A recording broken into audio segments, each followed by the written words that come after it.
cross-country season, be sure to check out MHSAA.com. Game balls this week go to Grace Chiswick and Samantha Dietz of the Waterville volleyball team. The Panthers beat Saugatuck in 5 sets, handing Saugatuck their first Southwest Athletic Conference Lakeshore Division loss in 4 years. Chiswick had 53 assists in the match, while Dietz had 35 kills. Stockbridge senior Jeremy Pilch. Pilch scored 9 touchdowns in a 68-40 win over Pontiac. He had 307 yards rushing and 5 touchdowns on the ground. He had 126 yards receiving and 3 touchdowns through the air. Pilch also returned a kick 73 yards for his 9th score. And to cap it off, he rushed for 5 successful 2-point conversions and threw for another. That's 64 total points, tied for 3rd most in the state. Not bad. And to Jack Spencer for setting the Elk Rapids boys soccer school record with his 40th career shutout. The record-breaking performance came in a 2-0 win over Boyne City and puts Elk Rapids in 1st place atop the Lake Michigan Conference. Need money for college? You need My Student Aid. My Student Aid is the go-to resource that helps Michigan families find money to pay for college. Plus, they'll guide you through the financial aid process and answer any questions you have. For grants, scholarships, and more, connect with My Student Aid, helping make college affordable for everyone. Learn more at michigan.gov/MIStudentAid.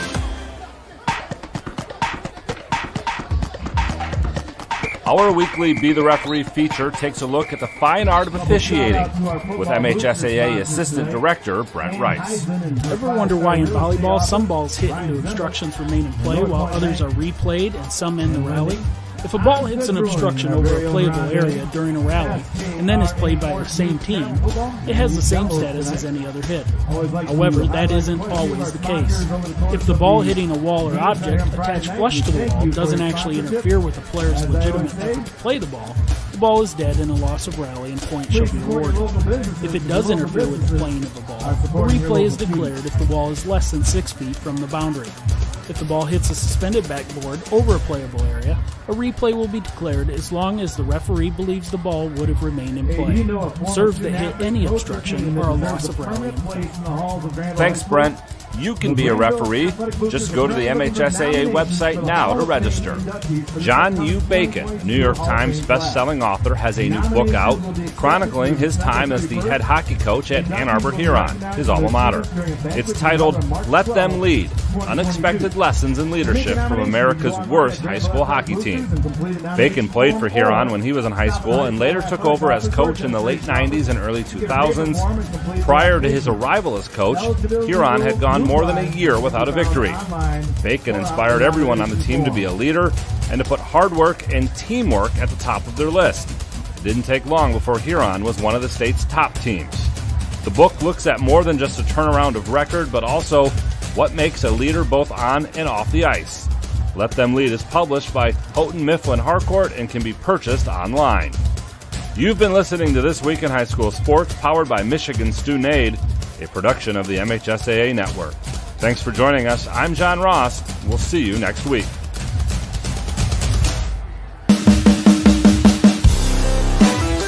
Tackle the 5, the 10, 15, 20-yard line. He's gone for 30, 35, 40, at the 50, 15 yards of separation. He's actually going to do it at the 25, 20, up the middle of the field. Touchdown, Cam Terry, 99 yards. High snap, he'll settle down, he'll run through, he's got the first down, past the 20, 10-5, touchdown, Brandon Mann, a big hole up the middle on the quarterback draw, and Brandon Mann puts it away for the Yellow Jackets. Cam gives it to Drew, Drew up the middle, big hole, races to the right side of the 25, at the 20, just expands his advantage, slows it down before the end zone, touchdown Unity. What a run there by Drew Chandler, full leg right to pass, Sanders fires off the back, look for the end zone, caught, touchdown Grandville, Tyson Mann. This is Michigan Game Night.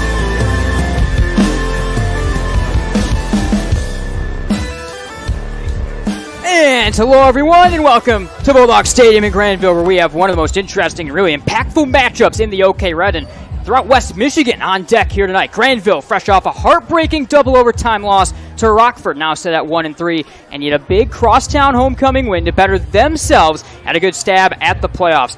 On the other side of things, Jenison also 1-3, and off a heartbreaker of their own last week, are pretty much in the same spot as the Bulldogs as they look to steal one here tonight on the road. Along with Chandler Timmer, I am Nate Dreyer. And Chandler, one thing we know is that each of these teams' records don't tell the whole story, and this is a big one to avoid a fourth loss that could poison either team's playoff hopes.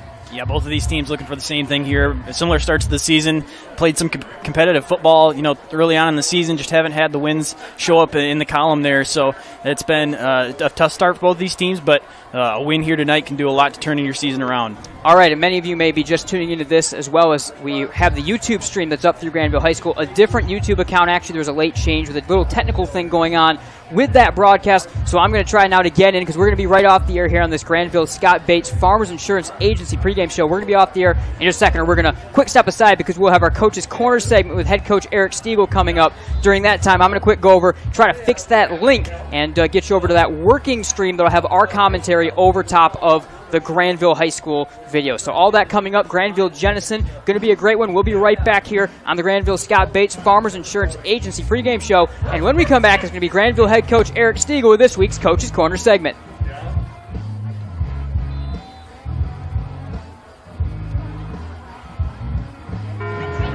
The sinister cries haunted Mary through the night. Dawn neared, and still the voice tormented her. She ran towards the safety of her car, flung open the door, and a coyote had somehow gotten locked inside. But the damaged interior was covered thanks to Farmers Insurance. Coyote Carpool, August 1st, 2015. Talk to a farmer's agent. We know a thing or two because we've seen a thing or two. We are farmers. Bum, bum, bum, bum, bum, bum. Contact the Scott Bates Agency today, 616-531-3441. A proud supporter of MichiganGameNight.com. Can you identify your number one personal trait? The thing that you do better than most others? If not, this may be a good time to think this through. If you're really good at writing, then why use the phone? If you're great on the phone, why use email? If you have exceptional human relation skills, why sit back and let others lead? I'm Randy Hansen, president of Centennial Securities Company. Playing to our strengths is something we do very well at Centennial. And if you're already a customer, you know what I mean. If not, isn't it about time? Member SIPC and FINRA. And welcome back into MGN. Welcome to our Coach's Corner segment. Now joined by Grandville Bulldogs head coach Eric Stiegel. And Coach, thanks again for your time. How are you today? Doing good. Thanks a lot for having me, guys. All right, that is great. And thanks for coming on because I don't know quite where to start. Another all-time classic. You guys, of course, just unfortunately fall short. Right. Double overtime against Rockford last Friday. I don't even know quite where to start, but I guess just an incredible job in terms of the toughness and the fight out of your kids with all the things that happened to stay in there against what might be the best team in the area in Rockford, and I think really showed people, even in a loss, what this team's made of. Yeah, I think we definitely played well. Offense really got going midway through the first half and really didn't get stopped. So that was a positive sign against a team that is a very good defense. And then our defense, I thought, played well, especially early. And I think, one of the keys was we didn't give them great. We didn't help out in the kicking game by forcing Rockford to go 70, 80 yards. They got the ball many times on our side of 50, whether that was a return or, just missing a kick, not going the right direction, some of that. So defense played pretty well against, one of the best players probably in the state. And Zach Ahern at quarterback and some other dynamic guys in their offense. So, we definitely going to take away some things in a positive way, but then you also got to look at what do we have to improve on going forward. Mm-hmm. And one of the things you obviously mentioned, some of Rockford's dynamic players. You look on your offensive side, it's kind of a broken record. Been talking about who's going to fill in these places and finding the playmakers. Well, a couple of the guys that stand out.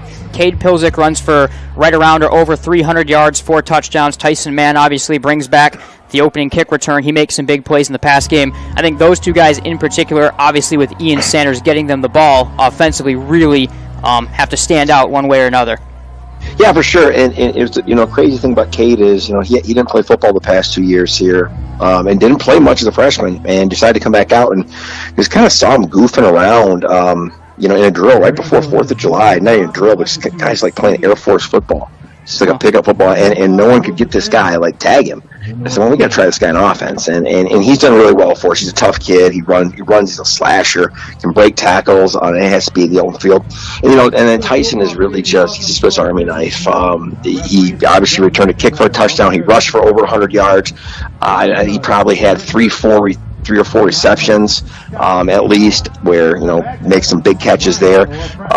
And he blocks really well. And he's not a huge kid, but he blocks. He may be the best blocker of our running backs. So, really, really good job by him. And then, we had some other, I thought Dominic Osborne played really well, too, at fullback, and it kind of opened up some of the runs for Pilzik early. So, good job there. The offensive line, I thought, played really well. And that was a big, a big boost for us. And then Ian, had a great drive really to tie the game. With 18 seconds to go, completed some great balls, was calm under all that duress, and did a really good job. And so, yeah, we definitely are finding some playmakers. Now we just got to, hope we got to carry that over and have that kind of consistency each week. Yeah, and let's move on from Friday night to Saturday. Saturday was Victory Day for your team, and that you guys put on. I guess for maybe newer listeners or those that don't know or want to know more, kind of what is Victory Day? What's the value it brings to your team, the community, so on and so forth? Well, Victory Day is it's the sixth time we've done it. Didn't have it last year due to COVID. We've had it 6 times now, and we have our varsity players, the cheerleaders. We have some other students and people that kind of put on an event for special needs kids in our school district. Severe special needs kids that are cognitively impaired, autistic, kids that have severe mental and physical defects that they were born with. And they get to kind of go out there. They get to go announce, run through the Bulldog's head. They're paired up with a varsity football player as a mentor. And, they're going to go for some drills. They're going to have the cheerleaders cheering for them. We kind of put a mock defense out there, and those guys get to run through and score touchdowns. And it's a day that everybody loves. And just the joy that it brings those kids, it's worth everything. And I tell my guys that it just kind of goes to show that you just devoting, a couple hours of your time and really focusing and being, caring, compassionate person with these kids can just go such a long way, because we've had so many of these people and kids that have been in this now, that they've been all 6 of them, and they love it. They get their jersey and everything, and it's just a phenomenal event. And it does mean a lot to the Grandville community. We get people to come out and just come out and watch it. It's promoted throughout our school and promoted in our community. So it's been something that's going on. And as long as I'm here at Granville, that's something that we're going to do every year. That's awesome. It's always fun to be able to see the pictures and some of the stuff, and hopefully maybe we can work on game night, trying to have some role in as well. That'd be awesome. It definitely is something cool that we'll have to work on. All right, let's transition a little bit back to football. Friday, you have another kind of crosstown battle against Jenison, another 1-3 team. They've got some big playmakers and a guy like Caleb Dean. What are some of the baseline things you're looking at heading into that matchup this week?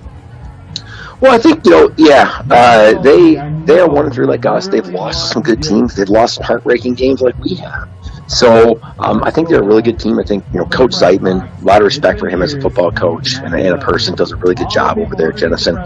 You mentioned Caleb Dean. He is a senior version of Tyson Mann, where he does a lot for him, returns kicks, plays offense, defense, catches, runs the ball. Similar type player there, where you always got to know where he's at in the field. They're going to obviously get him the ball. They're also going to use him as a decoy cleverly, to try to free some other guys up. Their quarterback play has been good, and I think that's got to give them confidence on offense. They run a option-based offense where they'll run some triple option, they'll run some double option, some things. So we have to be very, very, very good in our alignments on defense, and then making sure option responsibilities are clean, and we always got guys getting the ball, and then we tackle well. So defensively, I'm impressed with their linebackers. They have 2 kids in there that really get to the ball. We anticipate they're going to try to gum up the line of scrimmage and make us have to do some other things, and so we have to be ready for that. And they are one team we have not played in the OK Red, due to COVID last year, so we don't really have a baseline for how they play against us. So this will be the first time, and the same thing goes for them. So I think it will be a very good matchup. Two good teams that records probably don't reflect how good we are right now. But the 2 teams that probably desperately want to get in the win column. Absolutely. All right. Really looking forward to that game. Coach, thanks again for your time this week, and good luck this weekend. All right, thanks a lot. Go Bulldogs. All right, go Bulldogs. Grandville head coach Eric Stiegel here on MGN. Daniel the deer danced everywhere. He pranced through fields and jigged through rivers. Then he saw it. What a stage! A place no deer had dared dance before. The hood of a brand new car. And the car was covered, thanks to Farmers Insurance. Deer Dance Floor, December 1st, 2014. Talk to a farmer's agent. We know a thing or two because we've seen a thing or two. We are farmers. Bum, bum, bum, bum, bum, bum. Contact the Scott Bates Agency today, 616-531-3441. A proud supporter of MichiganGameNight.com. Business and sports have a lot in common. Members of a team need to stay focused on their goal of preparing for the game and winning the contest. Here at Centennial Securities Company, we work along the same lines. Every day we prepare to win, except that our win is the level of satisfaction and service that we provide our clients. It's an excellent game plan, and one that we play by for the entire season. If you're a Centennial Securities customer, you know what I mean. If you're not, isn't it about time? Member SIPC and FINRA. And welcome back, everyone, here to Grandville and the Grandville Scott Bates Farmers Insurance Agency pregame show on Game Night on Michigan Sports Radio and simulcasting through Grandville High School and their YouTube feed. So if you're having issues, obviously, there's a different account, kind of a long story, some technical issues with that new account getting up, but the link with our audio overlaid is up and working, so that new link should hopefully be up on our page. Also, we've linked it through Michigan Game Night, our Twitter, and our Facebook, so that new link, and it goes to Mr. Kleinexel here at Grandville, Charlie, his account that is actually has to stream through tonight. So that stream is up and working right now. We're going to double check that to make sure it works as well once again. But if you refresh the page, that new link should hopefully come up both here. If not, go check out Michigan Game Night, both our Twitter or our Facebook. I've either quote tweeted on Twitter or commented on our game day post that'll have that video link up and working. If you have issues, we're at least going to be here with the enhanced radio, and then you can see our face as well, because that is not a feature right now on the other stream. But Chandler, let's get into this game. Grandville, Jenison, pair of 1-3 teams. You heard everything that Coach Stiegel had to talk about, and I think let's start from the Grandville perspective of breaking down the opponent and looking a little bit into what Jenison brings to the table. And it starts with their senior do-it-all player, Caleb Dean, a guy that's going to play defensive back. He's going to play slot back, running back. He'll kick, he'll punt a little bit. He'll return every kick and every punt. He is a dynamic player. He absolutely is deadly in the open field, and that's going to be goal one for Grandville on both sides of the ball, but especially obviously when he's on the offensive side, is making sure you limit what Dean is able to do in space. Definitely going to be a focal point for the Wildcats offense. They're going to move him all around. As you mentioned, that offense gives a lot of different looks, and Caleb Dean is going to be the primary focus of that. He's going to be moved around, shifted all around over the field, try to give that Grandville defense some different looks and get him in a spot where he can get the football often. Yeah, and one more note, you'll probably have to copy and paste that link that's currently on the Michigan Game Night page. So it's right now not up to just be able to click on. You'll have to copy and paste it to try to get it to work. I'll double check the link in case you're having issues. But again, Michigan Game Night Twitter or Michigan Game Night Facebook also will have that YouTube link for those of you that may be having issues and trying to get that switched over. Kind of some late things on that. So if not, we have this stream this week and we'll get things for the coming weeks. By the way, an announcement I can make right now. We have a lot of announcements to make.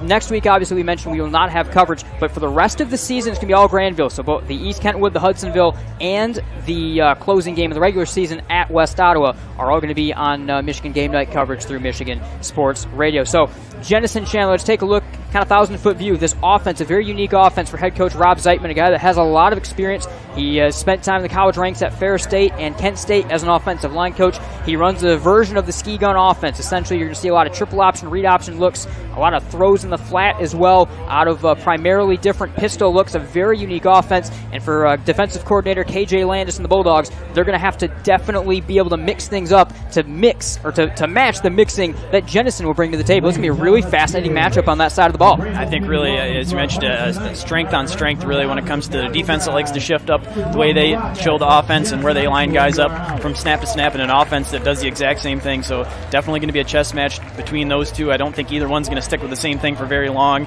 even if they're having success with it. I mean, they're gonna tuck that in their back pocket and use it later on. They're not going to keep going to it.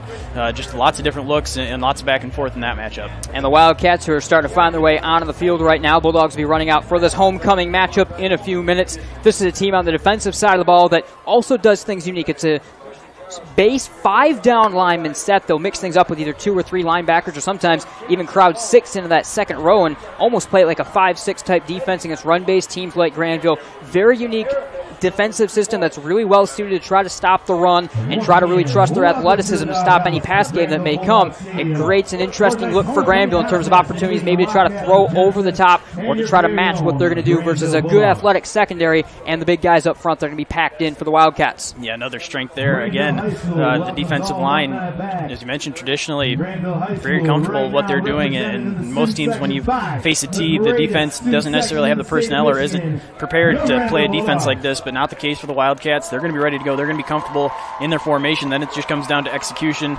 on the Bulldogs offensively. Can they hit that ball down the field? Can they open things up a little bit?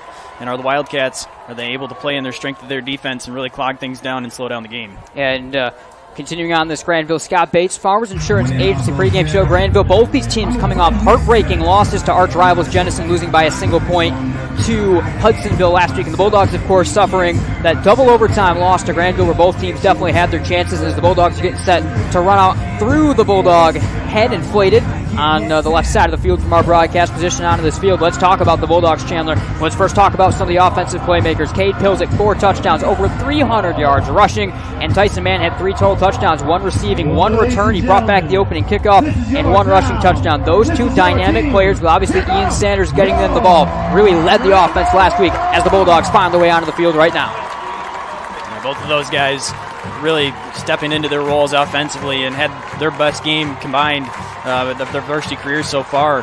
Cade Pilzik, again, continues to be a workhorse in the backfield for the Bulldogs anytime they're looking to hand the ball off and then they need some solid yards. They know they can give it to Cade Pilzik, and Tyson Mann continues to contribute in multiple different facets of the game. The kick return, as we saw last week, whether that's in the passing game or in the running game as well, he can do a little bit of it all. So both of those guys really stepping and really getting comfortable in this offense. All right, we're going to step aside for the national anthem. Thanks for tuning into the Grandville Scott Bates Farmers Insurance Agency pregame show. Of course, make sure you also check out Michigan Game Night. Our Twitter or our Facebook has the updated link to that new video stream if you're having any issues. We'll be right back here on Game Night. Our nation's flag. Let's honor that great flag with the singing of our national anthem through members of senior. The sinister cries haunted Mary through the night. Dawn neared, and still the voice tormented her. She ran towards the safety of her car, flung open the door, and a coyote had somehow gotten locked inside. But the damaged interior was covered, thanks to Farmers Insurance. Coyote Carpool, August 1st, 2015. Talk to a farmer's agent. We know a thing or two because we've seen a thing or two. We are farmers. Bum, bum, bum, bum, bum, bum. Contact the Scott Bates Agency today, 616-531-3441. A proud supporter of MichiganGameNight.com.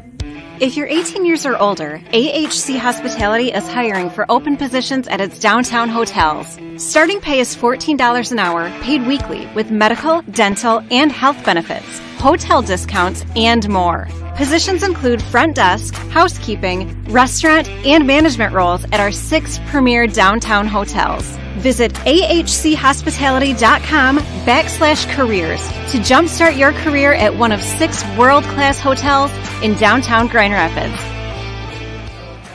Business and sports have a lot in common. Members of a team need to stay focused on their goal of preparing for the game and winning the contest. Here at Centennial Securities Company, we work along the same lines. Every day we prepare to win, except that our win is the level of satisfaction and service that we provide our clients.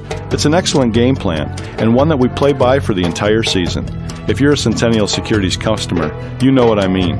If you're not, isn't it about time? Member SIPC and FINRA. Earning a college degree means you don't have to go it alone.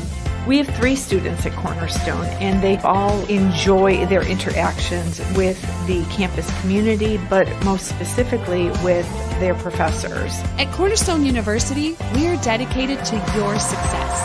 They have found growth, they have found connection, and they have found community. Start today by applying at cornerstone.edu. That's cornerstone.edu. Guess what? We're hiring at Culver's. That means if you're up for welcoming families with coworkers who feel like family, and you have a thing for fresh frozen custard, and for growing your career in a place you can be proud of, you're our kind of people. So join the Culver's team. Apply at culvers.jobs. Another backer, number 30, Colin Diekman. Third backer, number 37, Trevor Martin. Have one defensive back. That's family. Number 6, another defensive back. And welcome back here to Grandville and Game Night on Michigan Sports Radio. Nate Dreyer, Chandler Timmer with you through the National Anthem. Great job by the Grandville Senior Choir as they were to deliver that special homecoming edition of our National Anthem. And now both these teams getting set to get this one underway. Grandville wearing their home white jerseys and white pants. That maroon helmet with a black Grandville G in white on either side of the helmet. White stripe runs down the middle. The numbers and Grandville across the chest are in maroon for the Bulldogs, who will receive this opening kickoff. Jenison wearing what will be their road traveling gray uniforms, green numbers outlined in white. The pants are white and the helmets are matte gray for the Wildcats. Both teams 1-3 coming into this matchup, and both teams in what is a border war on homecoming for Grandville. All the emotion possible. A big matchup for both of these teams. Really, both teams know the stakes. They have one loss remaining to be able to still make the playoffs. At this point in time, Grandville, they have the bulk of a lot of their difficult opponents. Caledonia, Rockford obviously already behind them, but still a lot of those teams, both those teams, in fact, for Jenison, are ahead of them at this point in time still. Tyson Mann, who brought back the opening kickoff last week, will get ready to return the kick here. Gonzalo Tejedor, the junior, has the ball on the tee at the 40, kicking right to left for Jenison. We are just about ready to get this Week 5 matchup underway.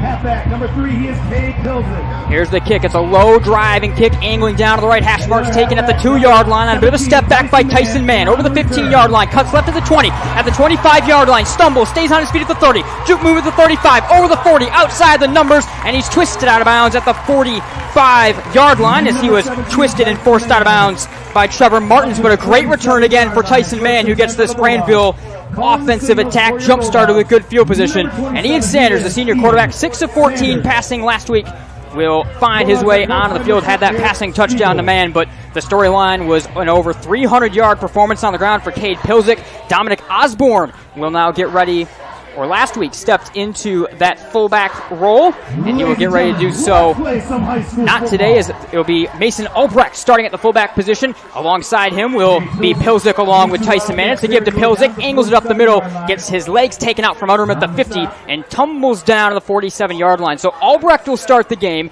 in the middle of Tyson Mann and Cade Pilsick in the Grandville backfields. They've been continuously shuffling around that fullback position the last few weeks. Yeah, trying to find the guy that they need in the middle there. They've been able to rotate through, got some good minutes pretty much out of the entire rotation, just trying to find someone who's going to be able to step up, really be able to run the ball effectively, and also be an effective blocker in this offense. Grandville 2 tight end T. It's some misdirection in the backfield and a give on to Cade Pilsick. 2 hands on the ball, pulls over the line of scrimmage and falls down into a tackling pile at the 43-yard line, and that'll be right around the line to gain. They'll mark him just short. It'll be 3rd down and inches here for the Bulldogs if they're going to try to convert. Yeah, just short. Cade Pilsick with 2 strong runs, right off the right tackle. Able to power forward, gets him very close to a first down. Bulldogs back to a 2 tight end T. Sanders goes under center. 3rd and inches from the 43-yard line. Give to Pilsick, 2 hands on the ball. Got the first down as he tumbles over the 40 to the 39-yard line. He had both of his legs taken out from under him by Chris Van Opstal, the junior defensive tackle. But Pilsick, all 3 runs there for the Bulldogs, able to move the chains as we go under 10:45 to go in the first quarter. 1st and 10 from the 39. Sanders in from the sideline of the call. He wears number 27. The senior quarterback has 4 touchdowns on through the air and 1 on the ground so far this year for Sanders. Pilsick, all 3 of the Bulldogs carry so far. They go back to a 2 tight end T. Defense crowds in with 5 down linemen. Sanders turns, fake handoff, now gave it on to Mann, got some space at the 30, races by him at the 25-20, up the middle of the field, and just gets his legs taken out from under him inside the 10, and he'll tumble down inside the 5-yard line. Caleb Dean on the tackle, but a 1st and goal for the Bulldogs as Tyson Mann just about broke that one. Well, the first 3 carries were all Cade Pilsick, all in the exact same run. They hand it to him going to his right off the right tackle. That time they run the counter off of it, fake the handoff that they just ran 3 times, give it to Tyson Mann going the opposite way, and a big gain gets him down within the 5-yard line here. Ball marked at the 4, in between the hash marks. 10 minutes to go, first quarter here on homecoming for the Bulldogs, and Grandville is threatening now in this first drive against Jenison. Sanders under center. Osborne now has taken the fullback role in between Pilsick and Mann. It's a give to Cade Pilsick, stumbles to the line, 2 hands on the ball, and dives into the end zone for a touchdown. The Bulldogs on the board first. 9:51 to go in the first quarter. It was Pilsick that carried the mail the most. A big run for Mann as well, and an efficient first touchdown drive for the Bulldogs puts them up 6-0. 9:51 to go in the first. Very efficient. Great way to start the ball game for the Bulldogs. They get nice field position off the kick return from Tyson Mann, and then easily able to march the ball down the field, punch it into the end zone. Strong first drive for the Bulldogs. Sanders will take the unit out as they will get ready to go for two. Grandville goes back to that two tight end tee. They mix it up as Albrecht goes in the middle of Osborne and Pilzik here. Power unit. Give to Pilzik. 2 hands on the ball. Bumps into the offensive line. Falls down towards the end zone waiting for a signal. He's in. 2-point conversion is good as a great powerful run by Pilzik to fall into the end zone following his lead blockers. 8-0 Grandville. 9:51 to go in the first. We'll be right back here from Bulldog Stadium.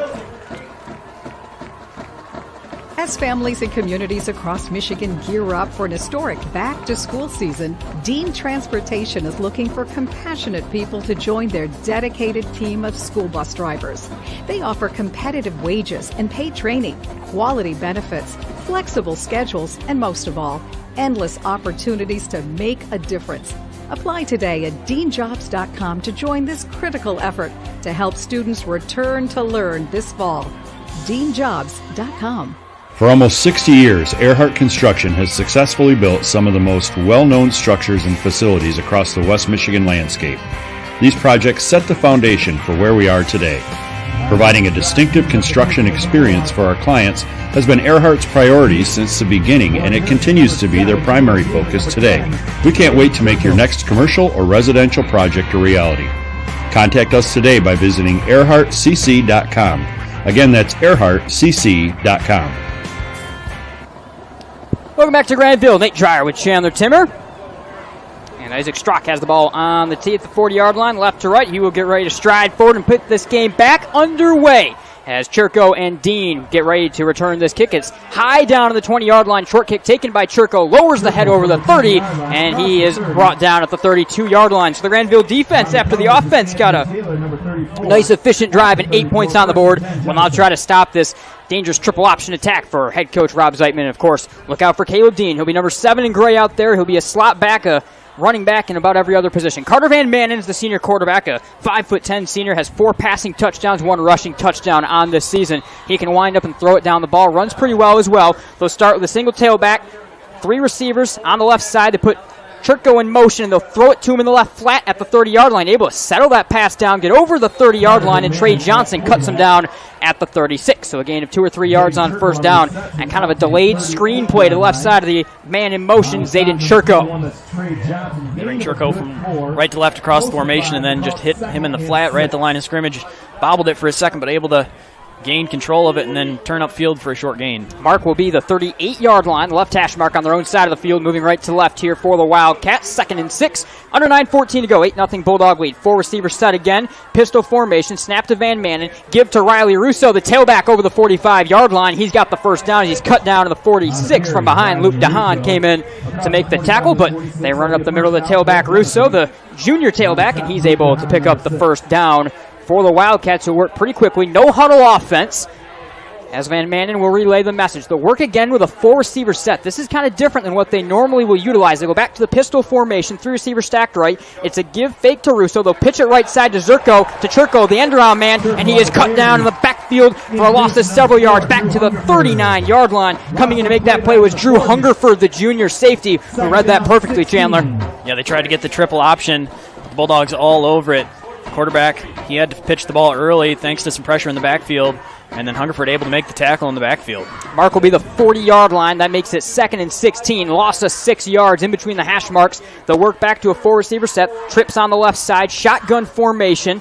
Bulldogs bring 3 down linemen. Here's a high snap, sell down by Van Manen. Give to Churko on the end around. Stutter steps around a man at the 38-yard line, cuts it upfield by the left hash marks, and gets over the 40 to the 44-yard line before he was stopped. But a 3rd and 12 still coming up here for the Wildcats. So interesting. We obviously expect to see a lot of Caleb Dean, but so far it's been Zayden Churko, the other senior slot back, that's been getting the bulk of a lot of that end around action so far in this one. And Churko will take a seat as they bring in Nate Arbaugh, the tight end for this unit, so it'll be a 3-receiver set this time as Van Manen breaks him out. 3rd and 12 from their own 44-yard line. 8-0 Grandville with 7:42 to go. Back to the pistol formation. Arbaugh acting as a wingback off the right side of the line. Chest high snap. Van Manen fake snap. Back to pass. Has some pressure. Fires it deep down the right side at the 30, and he has got a stumbling Caleb Dean for a first down. Dean goes out at the 30 or the 28-yard line up the right side, but they lob it up to Dean. Dean had a whole bunch of space out there on the right side, and we have seen Caleb Dean now for the first time in this game offensively.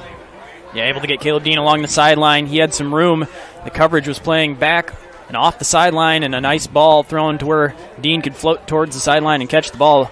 And a big conversion early on for the Wildcats. Clock stopped, 7:30 to go, first quarter. 8-0 Grandville, up to the Grandville 28-yard line here. Full house backfield give to Russo up the middle, and he's stopped by the linebacking core. The ball may have nearly slipped out. He's got 2 yards ahead to the 26-yard line here, so 2nd and 8 coming up as the Bulldogs inside of that defense collapse to bring him down on that play. So now we're starting to see Coach Zeitman use some of these different formations. We saw just a lot of 4-receiver sets. They'll go back here to more of a full house backfield. Man to the right of the quarterback and behind him. They put Dean in motion left to right. They'll give it to Dean on the end around. Starter step at the 25, cuts it up, and he's brought down by Amaris Bush at the 22 or 23-yard line. So a 3rd and short coming for Jenison. But as I just mentioned, Chandler, we really expect to see a lot of interesting looks. We're starting to see them now for the Wildcats a bit more. As also this offense working very quickly. 6:44 to go first quarter. They'll have a 3rd and 5 from the Grandville 23-yard line.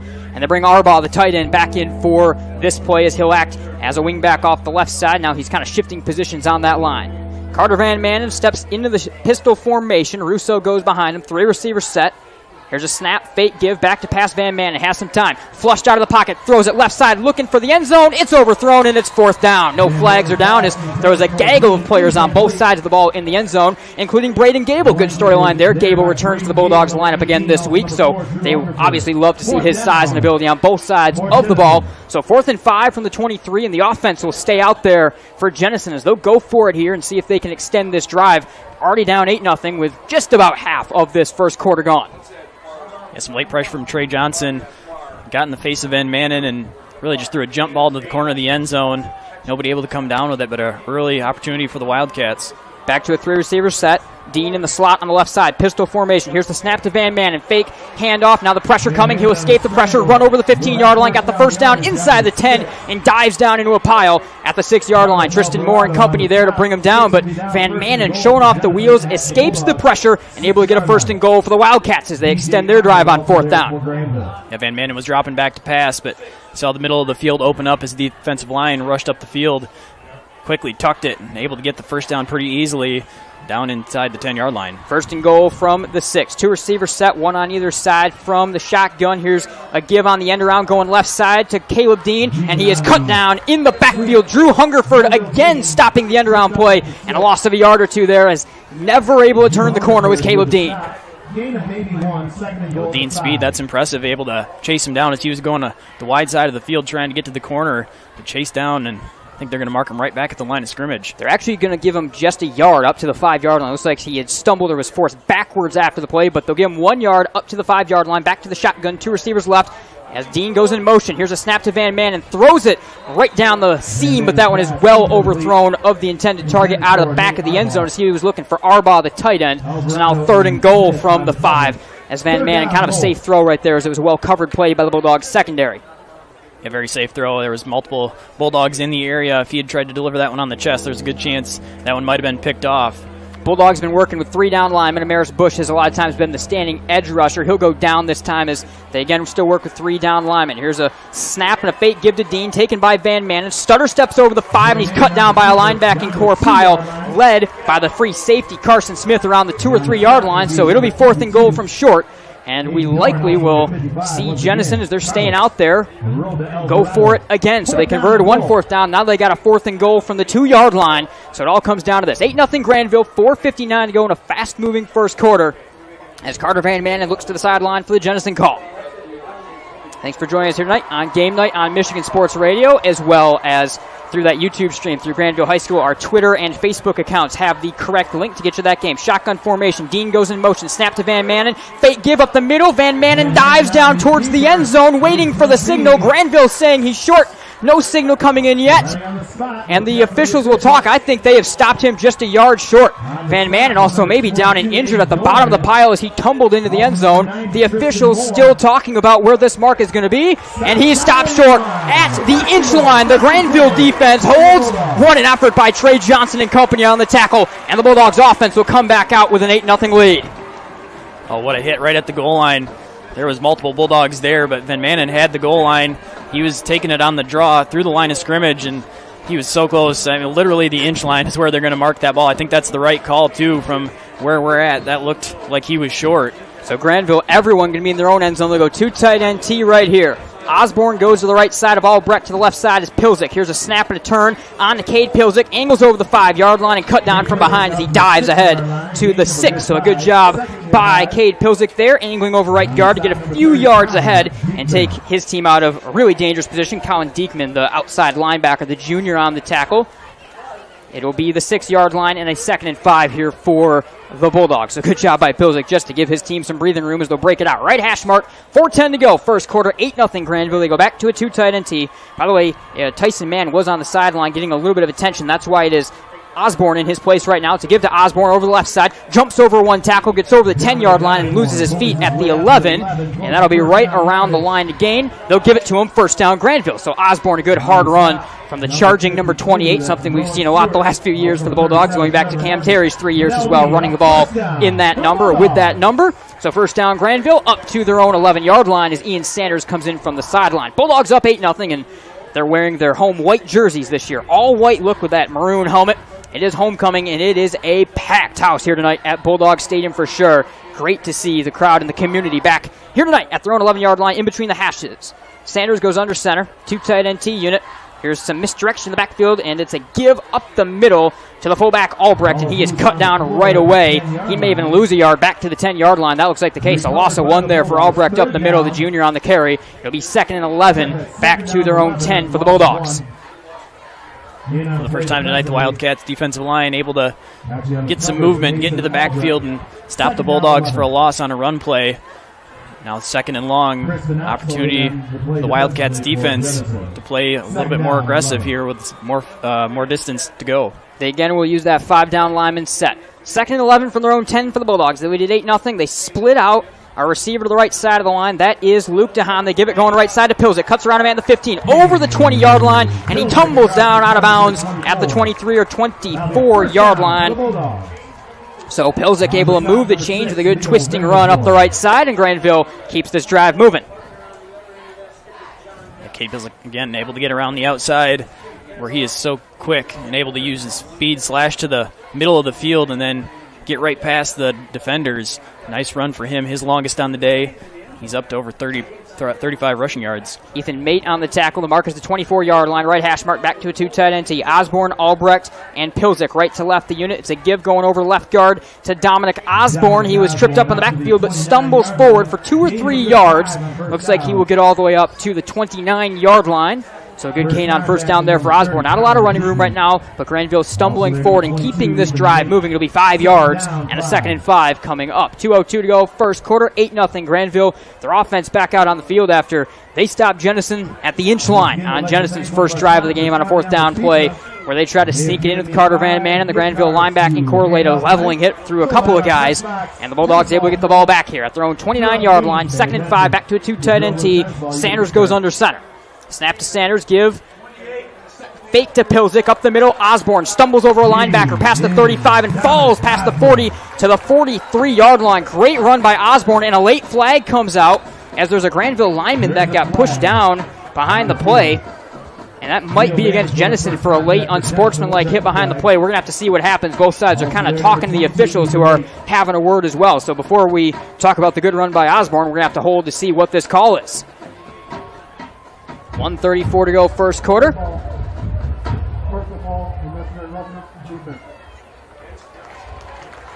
It isn't going to be a penalty called against Jenison after the play. So then a sportsmanlike conduct penalty is going to give Grandville great yardage now into Jenison territory. So first a good run by Osborne. I've really liked what I've seen out of Dominic Osborne so far running the ball as he's had to come in as Tyson Mann has been on the Bulldogs sideline since that defensive or since kind of the end of the offensive drive for the Bulldogs. And as he's still on the sideline right now. So that's obviously a big loss. The Bulldogs are going to need to get man back in this game, or especially just for the rest of the season, the explosiveness that he brings to the table. Ball will be marked up into Jenison territory at the 43-yard line. Right hash mark, 1st and 10, 2 tight end T for the Bulldogs. 5 down linemen, 2 high safeties on their side. Fake give to Osborne, goes up the middle of Pilsick, breaks off tackle at the 40, shoves off another man inside the 35 to the 34-yard line. Leveling tackle made taken down by number 6, Leo Vandenhorn. From behind by Vanderhorn, but able to move or nearly move the chains. He will move the chains just ahead to that 34-yard line will be the mark. So Grandville keeping it moving there on the legs of Cade Pilsick. Under a minute to go, first quarter.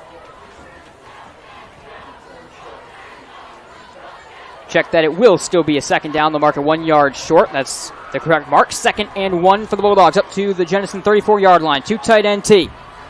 Snap to Sanders, give to Osborne over left guard, lowers the head past the 30 of the 29-yard line, and he's got the first down as we go inside 35 seconds to go in the first quarter. Grandville just chunking their way up the field right now, 4 or 5 yards at a time. A couple bigger plays in there as well, Chandler, but for the most part, this is very old school Grandville, this offense right now. Bleeding clock and getting the yards. Yeah, and after a nice first drive, now have the luxury to be able to do that. Your defense comes away with a stop. Now you're playing with a lead.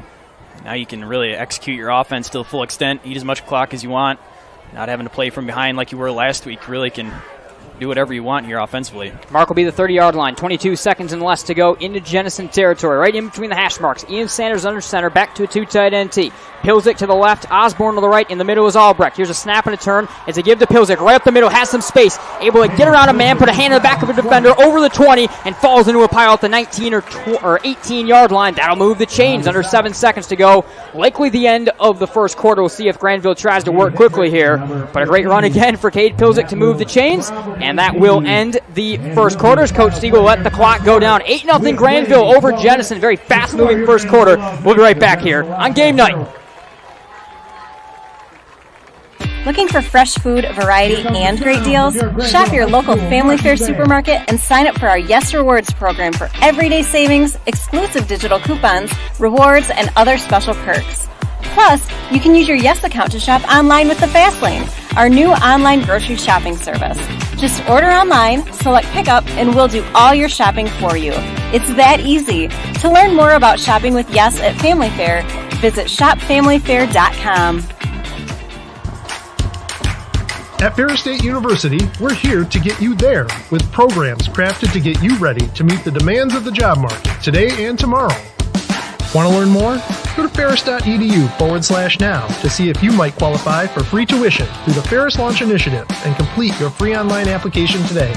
We're here to help you build more than a class schedule. We're here to help you build a career. Go to ferris.edu/now because your future is forward. Ferris forward. Welcome back to Bulldog Stadium. Nate Dreyer with Chandler Timmer here on Game Night on Michigan Sports Radio. 8-0 Grandville over Jenison. Pair of 1-3 teams really still fighting for their playoff lives, or beginning the fight for their playoff lives here tonight. 1st and 10 from the Jenison 17-yard line for the Bulldogs after a good run there to end that first quarter of play by Cade Pilsick. They go back to tight end T. Sanders under center. 5 down linemen. Now Sanders will come out from under center and relay a new message to each of his running backs, one at a time, and step back under. Defense crowds way in for the Wildcats. Turn. It's a give on to Osborne. Shoves off one man. Stays on his feet. Inside the 5. Cut move down to the end zone. Touchdown Grandville. What a run by Dominic Osborne. Staying on his feet the whole time. Pushing defenders with him into the end zone. And Grandville takes a 2-score lead. A nice patience by Osborne. Gets through the line of scrimmage initially. Waits for the blocks to develop down the field. And then strong finish to that run as he gets across the goal line and extends the Bulldogs' lead. Osborne came up limping a little bit after the play as well. Looks like he will stay in, but a very tough run from the senior. Osborne's second touchdown on the year. Grandville up 14-0. Will go for 2. 8 seconds off the clock in the second quarter. Sanders under center. 5 down lineman on the other side. Here's a turn, fake give, bootleg left to pass, jump pass, looking for the end zone now, and is broken up, intended for Cade Pilsick. Good job by the cornerback, Caleb Dean, able to jump up, get his right hand on it, and end that play. 11:52 to go, second quarter, 14-0 Grandville. When the weather turns colder, it's time to get your skate on. Terry Hall Roller Rink in Grandville offers Friday and Saturday night skating sessions with options for all ages. And watch their Saturday and Sunday afternoon sessions, which begin in October. Weekend fun for the entire family. Visit terryhall.com for all the details. All skate, everyone skate. West Michigan Chiropractic and Sports, located on Main Street in Jenison, is your source for quality family and sports-related chiropractic care. Dr. B.J. Stedeke and his father, Don, have moved to the new location on the corner of Baldwin and Main Street and offer over 50 years of experience in the family and athletic care. Dr. B.J. and his wife, Jenny, are world-class athletes and have won many speed skating championships over the last 6 years. Visit www.wmchiropractic.com for the details. 11:52 to go, second quarter. 14-0 Grandville. And the ball is on the 40-yard line as the Bulldogs get ready to send this one away in just a moment. Caleb Dean, Zayden Churko back to receive this opening kickoff. The deep man on the right side of the field is Caleb Dean. Isaac Strockout getting ready to put this one away for the Bulldogs. Right leg through the ball. This is a twisting pooch kick just over the 50-yard line, and great hands by one of the men up front there for Jenison, able to grab that bouncing kick as Grandville tried to go to the onside kick, and good field position instead. Coming up for Jenison, so they'll get the ball right inside their own territory at the 49-yard line. Yeah, I believe it was Nate Arbaugh who was able to make the snag there right just short of midfield, but that was easily going to bounce right over top of his head, and the Bulldogs had an opportunity to try and jump on it, but nice snag by him to give the Wildcats the possession. All right, so it's 14-0 Bulldogs, and the Wildcats come out driving left to right in their gray uniforms, white pants and gray helmets. Carter Van Manen, the senior quarterback, relays the message. He'll step into the pistol. Fullback to his right, hip, tailback behind him, two receivers right. Three down linemen for the Bulldogs. Here's a snap, and they give it the middle to Russo, and he is tugged down by Aiden Dorn at the line of scrimmage, able to fall into Grandville territory, ahead to the 46 or 47-yard line. So decent yardage on first down there for Russo as he was tugged down by Dorn, but able to fall forward. They'll give him the 46-yard line. So a gain of 5 and a second and 5 for the Wildcats. They'll go back to that same formation. Two receivers right, ball right in between the hash marks. They're working quickly. Van Manen from the pistol puts Dean in motion right to left. They'll fake a Dean, read option up the middle to Van Manen, and he is tripped up at the 45-yard line and falls ahead to the 43 or 44. So again, they go read option play up the middle, tripped up at the line of scrimmage. I think Amaris Bush, the one that got a hand on him. It'll be third and short. Aiden Dorn, he also in on the stop. It'll be 3rd and 1, officially 3rd and 2 right in between there. The ball on the 42-yard line. Bulldogs go back 3 down linemen to counter that same look. 2 in the backfield, out of the pistol, Van Manen. 2 receivers right, puts Dean in motion. Now Dean will go to the left hip of the quarterback. It's a give to Russo. Fake up the middle, triple option pitch right side to Dean. Dean at the 40 gets cut down by Trey Johnson, but that'll be just enough to move the chains. Dean not quite able to turn the corner, but he had just enough to move those chains forward. A very well-executed triple option play there by the Wildcats. Good timing on the triple option. Bulldogs thinking Russo was going to get the ball there in a short yardage situation, a very powerful runner. But they run the triple option, take it out of his chest, and get it to Dean on the outside. He doesn't get much past the first down, but gets enough. Dean will get the 39-yard lines on the sideline. Looks like Tyson Mann is going to take a cart ride out of here. So Mann, maybe a more serious leg injury than it first looked, as he's going to be leaving the stadium here from the gun. Van Manen. Here's a snap, give to Russo up the middle. Cut down from behind by Trey Johnson at the 36-yard line. Gain of 3 yards, 4 yards on first down for Russo as they give it straight to the junior tailback on the read option play. Yeah, Russo really a nice compliment on this offense. The Wildcats really like to feature their speed and try to get the ball to the outside, but Russo, powerful runner who they can hand it off to and get some solid yards out of. 2nd and 7 from the 36-yard line into Grandville territory, right hash mark. Van Manen works from the pistol, 2 receivers set, fullback and a wingback alongside him and behind him. Caleb Dean goes in motion, comes to the right hip of the quarterback. Here's a snap to Van Manen, give to Russo, over left guard, lowers the shoulder right into the Grandville tackling pile. He's got nowhere to go as Doran, Alvarado, and Johnson haul him down at the 35-yard line. He'll fall to the 34. It'll be a 3rd and 5 from the 34-yard line for the Wildcats. They trail 14-0, 9.5 minutes to go in the second quarter, and they look back to Coach Zeitman for the call here. They really don't have to get the full 5 yards here. You assume the Wildcats going to go for it in a 4th down situation. So we'll see if they try and power run it here and at least get close, give themselves a 4th and short. Gabe Hetrick acting as the fullback. They go back to a full house backfield. Here's a snap out of the pistol, fake handoff, triple option pitch to Dean. He's cut down to the backfield for a big loss past the 40-yard line. Carson Smith and company. Drew Hungerford there as well. Haul him down to the backfield. A broken play. Every part of that triple option had nowhere to go in a fourth and very long, and now a big decision coming up for the Wildcats. Yeah, exactly the opposite of what the Wildcats needed there. They just needed a couple yards, and they were going to go for it, but a backwards play now puts them in a fourth and very long, and when they're not likely to convert, so they're going to be forced to punt the ball away. Instead, Jack Royce, Caleb Dean both come out there, and they're set to punt it away. I do not know what's going on here. Grandville forced to call a timeout, and Coach Stiegel is not happy on the sideline right now, as there was something after that play that he was not a fan of, as the Bulldogs may have not been ready, and he is forced to burn a timeout. We'll be right back here from Bulldog Stadium. 8:35 to go, second quarter. It's 14-0 Grandville. The Grand Rapids Sports Hall of Fame honors prominent West Michigan athletes. As part of their mission, the Hall of Fame presents annual events in support of West Michigan athletics and raises funds to support local youth organizations and charities. Events scheduled in 2021 include the Class of 2021 induction ceremony on Tuesday, September 28th, and the Grand Rapids Sports Hall of Fame College Basketball Classic on Thanksgiving weekend. Go to grshof.com for all the information. Welcome back to Bulldog Stadium. 4th and 13 at the Grandville 43-yard line for the Wildcats, and they again will get ready to punt this one away. Jack Royce and Caleb Dean back there as a left and right-footed punter. And Grandville will send Carson Smith back to his own 15-yard line. So with Tyson Mann out for presumably the night, it is Carson Smith at his own 15-yard line getting ready to receive this one for the Dogs. Back at their own 45-yard line are the pair of punters.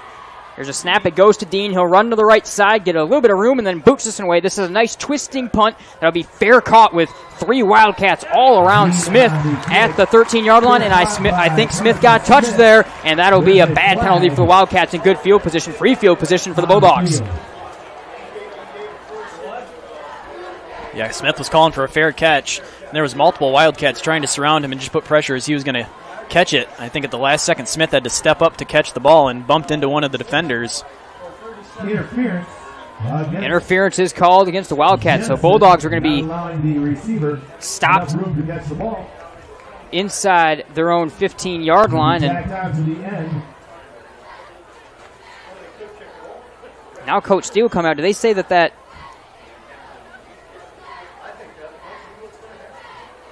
like we potentially, I think what's going to happen is there's going to be a re-kick of the ball here, and the yardage, what's the call here, Chandler? I think the Bulldogs are getting 15 yards here. And they just also called a sideline warning against the Bulldogs as Coach Steele came running out there. So very fired up head coach Eric Steele right now, almost as fired up as we've seen him. And that yardage will be tacked on for the Bulldogs. They will start at their own 29-yard line in between the hash marks. Back to a 2-tight end tee. Again, Pilzik, Albrecht, and Osborne are the Bulldogs. Unit 5 down linemen for the Wildcats. 14-0 Bulldog lead. Fake give to Pilzik. Gave it on to Osborne, chunking his way ahead. He lost the football over the 35-yard line. They dive on it. There's 2 penalty flags down as well. Jenison thinks they have it. There's a lot to sort out right here at the end of this play. The ball comes squirting out. Bodies dive on it in both directions. I think Jenison has it, but there also are 2 penalty markers that came flying out at the end of the play. So all the officials gathered in at the 40 or the 38-yard line. They've got a lot to try to sort out right here. Yeah, the first thing I think we'll have to decide if the ball was out before Osborne was down. It was very close. But if that was a fumble, then I think the call going to come. One of the Bulldogs might have jumped on the pile afterwards.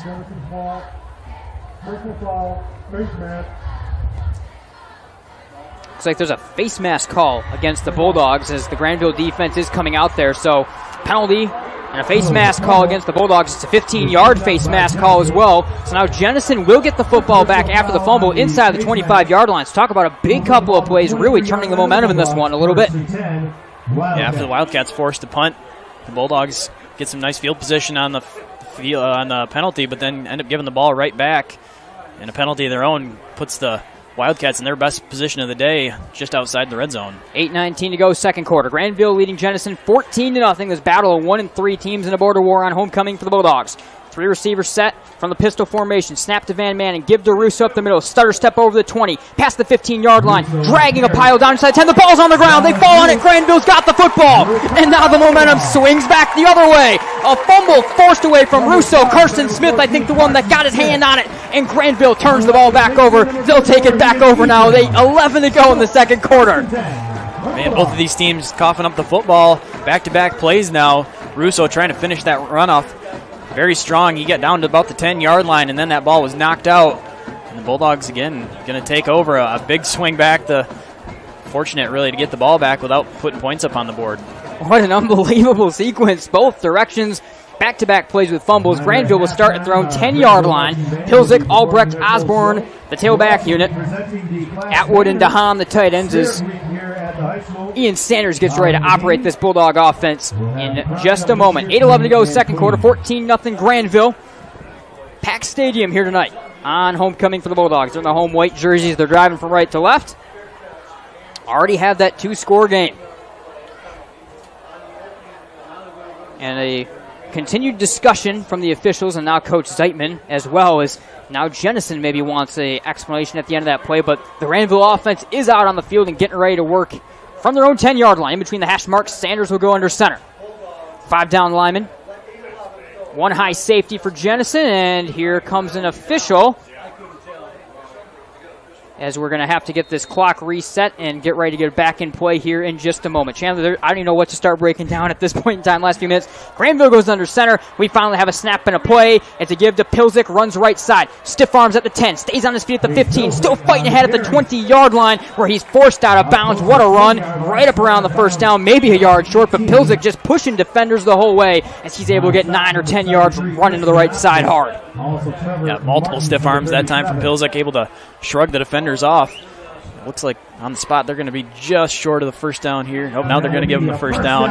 Nice run there, backed up on the 10-yard line to give the Bulldogs some more room to work. Chains do move ahead to the 20-yard line. Ball on the right hash mark for the Bulldogs. Back to a 2-tight end tee. They lead at 14-0 with 8 minutes to go in the second quarter. Snap to Sanders. It's a give to Osborne. Tripped up in the backfield, stumbling down to the 24-yard line. So Osborne cut down in the backfield, but stumbles ahead. Able to get 3 or 4 yards there on a pretty good carry.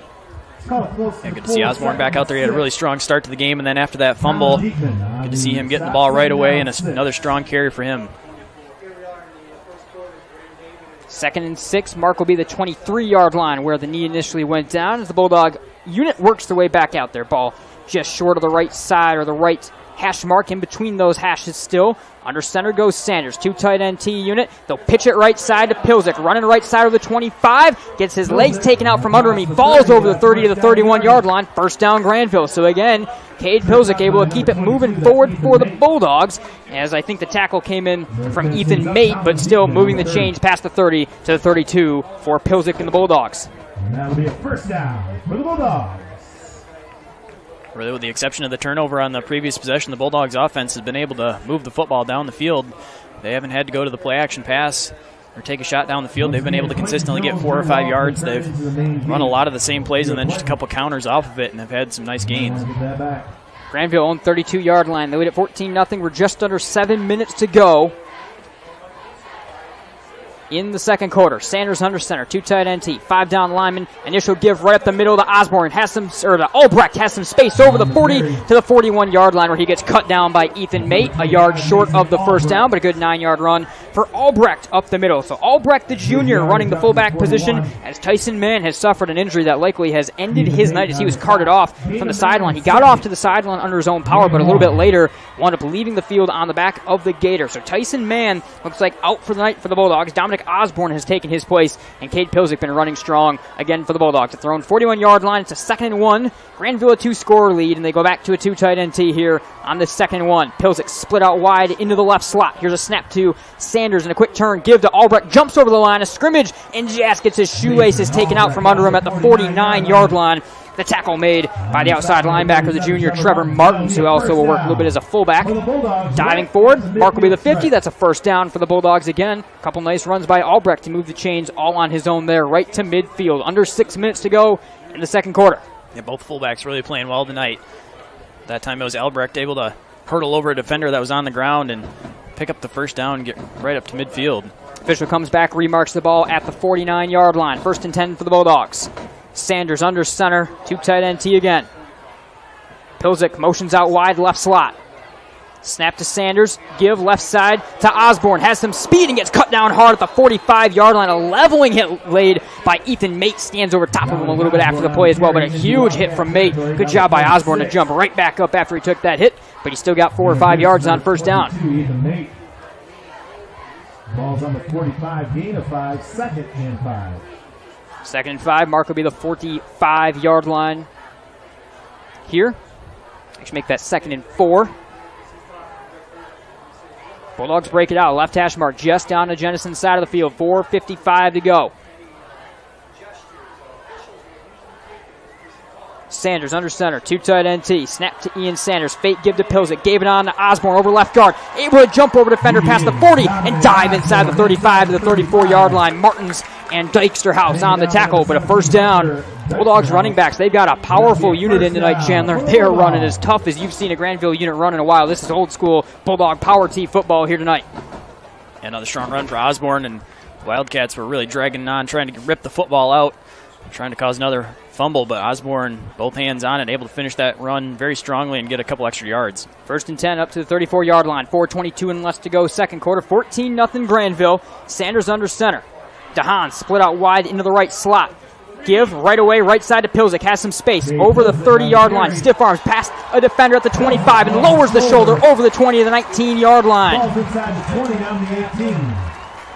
First down, Grandville. Will be number 6 as Leo They've been running strong to the left side with Albrecht and Osborne.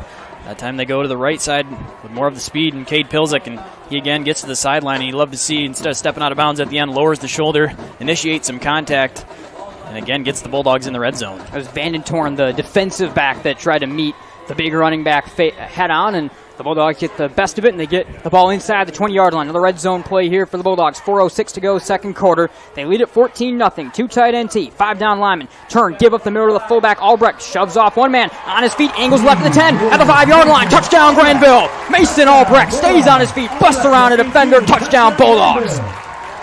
4:01 to go in the first half, and it's 20-0 Grandville. What a run by the junior there. Yeah, really showed some speed we haven't seen. Albrecht again able to get to the 2nd level and then breaks it open to the middle of the field for a touchdown. Really all the Bulldogs running back getting involved here. Injured Wildcat down on the field. And I tell you what that looked like a little bit. That looked a little bit like some of the runs Cam Terry would go on from the fullback position the last few years, pushing off one man and then driving forward. So with that injury, let's quick thank some of our sponsors. Roll with Kroll and stay cozy this fall. Call Kroll Furnace for all of your heating and cooling needs. Furnace tune-ups are just $95. Terrence says that we've been using Kroll Furnace for nearly 30 years and have never had a complaint. Choose Kroll Furnace for top-notch American-made products like Amana. See more online at KrollFurnace.com. So, 20-0 Grandville, 4:01 to go, 2nd quarter. And the Bulldogs will go for 2 here. They've got a 3-score lead. And another impressive performance, both ends of the ball in this one. Look at the Grandville defense. They made a stop at their own inch-yard line. They forced a fumble immediately after the Bulldogs coughed one up as well. It's been an impressive job of being a very opportunistic defensive unit like Coach Landis has gotten so often since he's come into the new defensive coordinator role last year for the Bulldogs. Sanders under center. Two tight end unit, but they split DeHaan out wide into the right slot. Give going straight left side. We got whistles down as they gave it on to Osborne, and we're going to see if it's a false start or an offsides play. Or actually, was there a timeout called before the play? That's what it actually is. Timeout called by the Bulldogs as Coach Siegel takes his 2nd timeout of the half. They lead it 20-0. We'll be right back in just a minute before the Bulldogs run this 2-point conversion play. Choosing the right orthodontist can mean the difference between an average patient experience and one that is truly exceptional. Hines Orthodontics serves the West Michigan area with locations in Rockford and Kentwood. As a patient of Dr. Hines, you can be confident that you have chosen an orthodontist with the skill, expertise, and commitment to make your smile his top priority. Dr. Hines and his team are dedicated to providing the most efficient and effective treatment using the finest technologies available in orthodontics. Check them out online at HinesOrthodontics.com or on Facebook and Instagram. program. Metro. And welcome back here to Bulldogs Stadium. Nate Dreyer, Chandler Timmer. Bulldogs lead it 20-0 after that tough Mason Albrecht run. The Bulldogs will get ready to go for two here. They go back to tight end unit. Pilzik, Albrecht, and Osborne are the Bulldogs running backs right now. An injury to Tyson Mann. They split Osborne out wide to the right slot. Snap to Sanders, fake give. Rolls back to pass, off his back foot, fires left side, leaping grab in and out of the hands of DeHaan. A late hit came from Landon Mueller to knock the ball away from him, and it remains 20-0 Grandville. 4:01 to go, and we'll be right back here when we get this second quarter back underway from Bulldog Stadium. So the score is now. Looking for a great place to buy a used truck or car? Check out Extreme Truck and Auto Center, located at 1098 O'Malley Drive in Coopersville. They have a huge selection of trucks, cars, vans, and SUVs. Stop by their lot or give them a call at 616-384-3777. You can check out their inventory at xtacenter.com. Weston Brook. Metro Health Sports Medicine, with 6 locations in West Michigan, is really movement medicine. They want to help you move and enjoy the activities you love and offer comprehensive care for all ages and skill levels. They're not just for athletes. If you're looking to move like yourself again, their team can help. All Metro Health Sports Medicine providers are also primary care physicians, so you can see them for all your health care needs. To schedule an appointment, call 616-252-7778 or visit them online at metrohealth.net/sportsmedicine. Welcome back to Bulldog Stadium. Nate Dreyer, Chandler Timmer with you here on Game Night on Michigan Sports Radio. 4:01 to go. Second quarter, right to left. Strock marches forward. He'll put his leg into this one, kind of short leg as it twists down to the 15-yard line. Taken up the right side by Dean, gets over the 25 and cut down from behind by LaCroix at the 30-yard line. So decent field position coming up for the Wildcats there. Actually, check that. That was Churko on the return, not Caleb Dean. 3:55 to go second quarter, and a 3-score lead for the Bulldogs. Very impressive run there by Mason Albrecht to cap off that drive for the Bulldogs. I mentioned he looks a little bit like Cam Terry. Looks like the Bulldog former senior, and a couple other players from last year's team as well. Maybe down there watching the Bulldogs here tonight on what is, of course, homecoming, so that makes sense here tonight. At their own 31-yard line, Jenison, they trail this one 20-0, and they'll get ready to open things back up right here. 3 receivers set. Tight end is Arbaugh to the right side of the line. Shotgun formation for Van Manen, 3 down linemen for the Bulldogs. Chest high snap, Van Manen runs straight to the left side. Whole bunch of pressure coming. Johnson forces him out of the pocket, evades one man, goes out of bounds at the 25. The ball came free as well. Grandville saying they have it, and they do. A forced fumble, and the Bulldogs offense takes back over at the 25-yard line. Pursued the whole way. Trey Johnson, the cornerbacks, got there as well. I think DeHaan had a big part of the play. They knock Van Manen out of the ball. Van Manen loses the ball. Coach Zeitman is incensed. He's saying that he was out of bounds before the ball came. Look at Zeitman on the sideline. He's down on the sideline, showing that his quarterback was already down. And now the officials are going to have a word. Coach Stiegel very smart to make sure he ran his offense out right away. And Coach Zeitman not going to get his case heard. Grandville going to get the ball inside the 25 at the 24-yard line. Another turnover forced by the Grandville defense. 3:45 to go second quarter. And the Bulldogs out of the 2 tight end tee get ready to get this drive underway. Sanders. Snap and a turn, fake give to Pilzik. Got it on here instead to Albrecht, and Albrecht jumps over a couple of players and falls ahead to around the 20-yard line as he kind of rolled off the back of his own left side of the offensive line and got some decent yardage right to that 20-yard line. So gain of 3 on first down. 3:27 to go, second quarter, 20-0. Grandville. And quite a play. We'll go back one. I'll let you try to break down that Van Manen run, Chandler. Yeah, Van Manen was trying to roll out to his left, just trying to buy time. He went the whole distance across the field, trying to find somebody down the field before he eventually was looking to tuck it along the sidelines. But he fumbled the ball on the hit from, I believe it was DeHaan. And then I think Zeitman was arguing, Coach Zeitman for the Wildcats was arguing that the ball was recovered out of bounds. Give to Albrecht, up the middle, cut move to the 10, at the 5-yard line, dragging defenders into the end zone. Touchdown, Grandville. Mason Albrecht, the junior, again, looking like a sensation in this game. And the Bulldogs lead it by 4 scores now. What a run by number 25. I think Coach Stiegel has found something in the junior right now at fullback. Yeah, some really impressive runs from him here second quarter. He's come on very strong. When he gets into the second level again, shows some speed that we had not seen out of him yet. And he, again, into the end zone for the second time in nearly 2 minutes. I tell you what, a hard-running, fast fullback is the one thing that this offense has kind of been missing. Bulldogs run it up to the line. They'll go for 2. They already lead at 26-0. Sanders looks back to the sideline here. I think they're trying to get that defense caught off guard. He'll relay a new message to each of his running backs and step back under center. Snap to Sanders, they go for 2. It's a give to Pilzik, big hole over right guard, opens, and Pilzik with 2 hands on the ball charges into the end zone. 28-0 Grandville, 2:58 to go in the second quarter. The Bulldogs all over the Wildcats right now. Are you ready to enjoy your career? Royal Technologies is hiring for assemblers, operators, material handlers, and supervisors. No matter what your talents are, there is room for you to learn and grow. Royal offers many benefits like paid time off, insurance after 30 days, weekly pay, quarterly bonuses, and an on-site gym. They are closed on Sundays. Make a difference. Work at Royal. Go online and go to royal.com and apply today at Royal Technologies. Lucas Smith, 5-star real estate Lakeshore, committed to serving Zeeland and all of West Michigan with responsive and relational real estate services. Experience from living and working in the community for over 20 years allows Lucas to have a strong pulse on the current housing market. Buying or selling is very stressful, especially in this current real estate environment, so it is his goal to make the process as smooth as possible. Lucas would love to meet you and discuss your next home. Call 888-8124. 2:58 to go, second quarter. 28-0 Grandville. Very fast-moving game as well. And the Bulldogs put 4 touchdowns on the board. Isaac Strock has the ball on the tee. The Bulldog defense forcing turnovers on the last couple of drives, and Strock will stride forward, right leg through the ball, kind of short-legged, but it's a good twisting kick taken by Turco inside the 10 at the 8-yard line. Runs up past the 20, the 25-yard line, outside the numbers, cut move past the 30, and he is wrestled out of bounds at the 31 or 32-yard line by Alex Pepin, and a very late flag comes out as well after the play.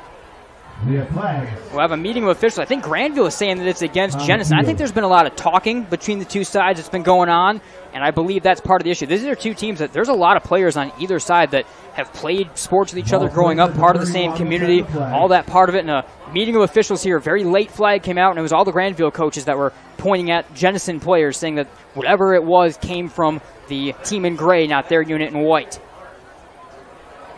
We'll have to wait and see what this call is.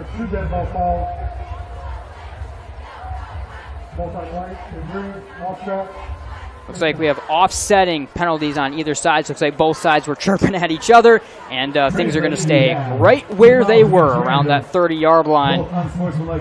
So unsportsmanlike conduct penalties both ways, and now that's something to watch the rest of the way in this one. Yeah, things definitely. Just clarifying there, I think the call, but yeah, both teams getting a little bit chippy. It was after the tackle. You could see there was a group of 3 Wildcats and 3 Bulldogs that kind of got together and must have exchanged some words, and I think that's the best call there, just to offset it rather than penalizing one here, because you know things are probably going both ways there in that little huddle. Jenison will start at their own 31-yard line.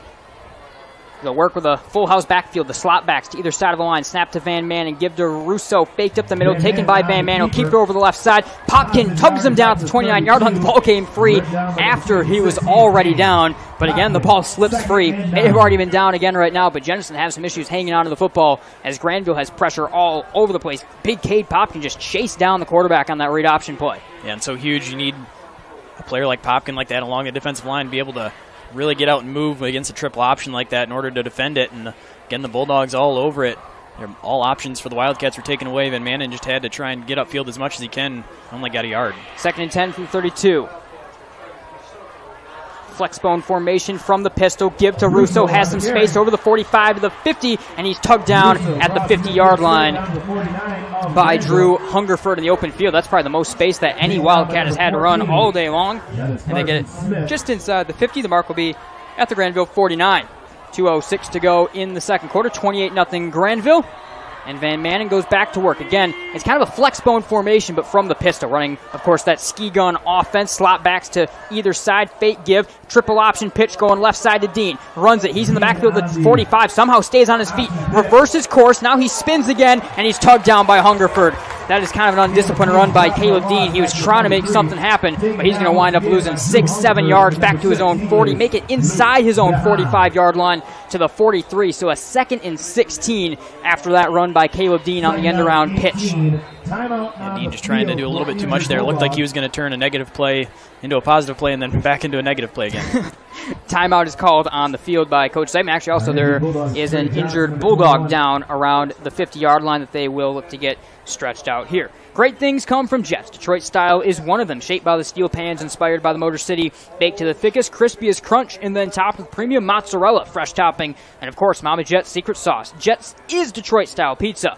Want Detroit-style proof? Get their large, perfectly paired pepperoni pizza with bold and traditional pepperoni for just $12.99. Visit their Jenison location on Baldwin Street. Jets better because it has to be. And limping off the field, but under his own power, that's good news. It is Trey Johnson that went down there for the Bulldogs, so huge loss, but it looks like he will likely be able to come back in shortly as he's back off the field under his own power. So 2nd and 18 will be the mark back to the 43-yard line. So loss of 8 yards there for Caleb Dean as Van Manen works from the gun, from the pistol, I should say. 3 receivers set, chest high snap. Van Manen back to pass, has some time, winds up, throws it down the field, underthrown, intercepted at the 40-yard line by Carson Smith. A wobbly pass is picked off over the 50, runs right at the 40 to the 35-yard line, trying to get by one more man. He gets his legs taken out from under him at the 33.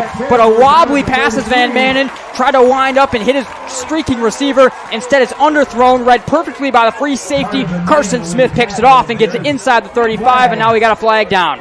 A late flag on the field, and is this going to be a taunting call against one side or the other? I don't know what that flag is going to be after the play. A big play by Smith, but now we wait to see what the yellow marker on the field's for.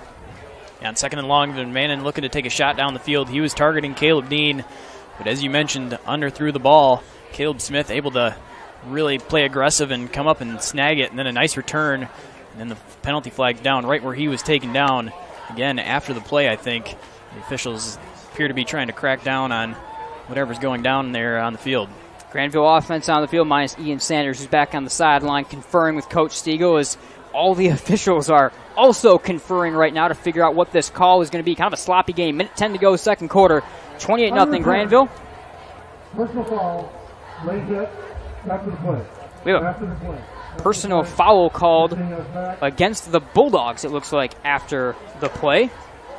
That ball, unfortunately, and a sportsmanlike call against Grandville is called. Coach Stiegel's confused. He's pointing that it should be going the other way. Did they assess that against the wrong side, possibly? Maybe some confusion, but Grandville not arguing it too much. Penalties against the Bulldogs, but they have not yet moved the ball. The official's still a little confused over this one, as the ball's inside the 35 at that 33-yard line where Carson Smith went down. And it looks like we're just going to go from where the ball was. Yeah, I think they meant to call one against the Wildcats there, because I think it's offsetting penalties once again. But I think just the official accidentally marking them both against the Bulldogs there. All right, that is what it is. Offsetting penalties, another unsportsmanlike, so watch out for that again. The ball will start at the Jenison 33-yard lines. Okay, there it is. Now we have the official word comes in. 15-yard unsportsmanlike on either side, so Grandville will start at the opponent 33-yard line. They would at 28-0, 1:10 to go. And they work double wing formation, splitting a tight end out either side. It's a fumbled snap, and Ian Sanders falls on it. Also, a flag came out. So a flag comes out. Jenison very unhappy next to us in the coach's box. I don't know if the Bulldogs jumped early. We'll have to wait to see what this penalty marker is, or if Jenison maybe jumped early and gave the Bulldogs 5 free yards and a fumbled snap. It is going to be against the Bulldogs. So a false start called against Grandville. The ball will mark backwards to the 38-yard line. Are you keeping up with all this going on, Chandler?